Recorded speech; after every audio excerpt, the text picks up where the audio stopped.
ప్రశ్నించడాన్ని అదొక నిందగా చూస్తున్నారు.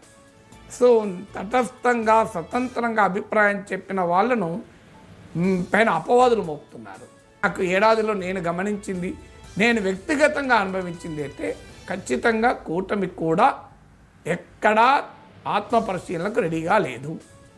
పరనింద, ఇతరులపైన దాడి, ప్రశ్నించే వాడిని ఇంకోటి ఏజెంట్ అని తిట్టడము, దీంట్లో ఉన్న ఆసక్తి కాస్త మేము ఏం చేస్తున్నాం, మా పట్ల ఎలా ప్రజలు అనుకుంటున్నారని.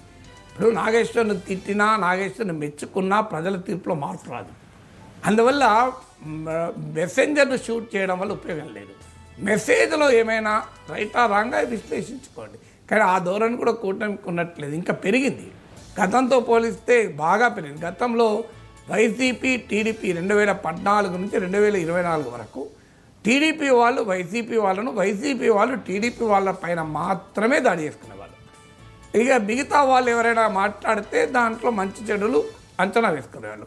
ఇప్పుడు 2024 తర్వాత అధికారంలోకి వచ్చిన కూటమికి అది కూడా పోయింది. ముఖ్యంగా టీడీపీ వాళ్ళకి పూర్తిగా పోయింది. They are not ready to listen anything. మీరు మా పాలనను నిరంతరం మీరు స్తోత్రంగా చదవాల్సిందే. అద్భుతము, అమోఘము పాలన, అద్భుతము, ప్రపంచంలో ఇలాంటి పాలన లేదని మీరు స్తోత్రం చదువుతారా చదవరా? చదవకపోతే మిమ్మల్ని జగన్ ఖాతాలో తీరుతాం. మీరు పొరపాటున కూడా ఏదైనా నెగిటివ్ మాట్లాడితే మాత్రం మిమ్మల్ని మేము దయ్యంగా, విలన్గా చూస్తాం అనే ధోరణి పెరిగింది. ఇది మాత్రం వాళ్ళకి మంచిది కాదు. బట్ విజయం ఆల్ ది బెస్ట్. మనకే వచ్చేది ఏమన్నా తేడా? మనం ఉన్నది చెప్పుకుంటూ పోతాం. ఇప్పుడే చెప్తాం, 29 చెప్తాం, 34 చెప్తాం.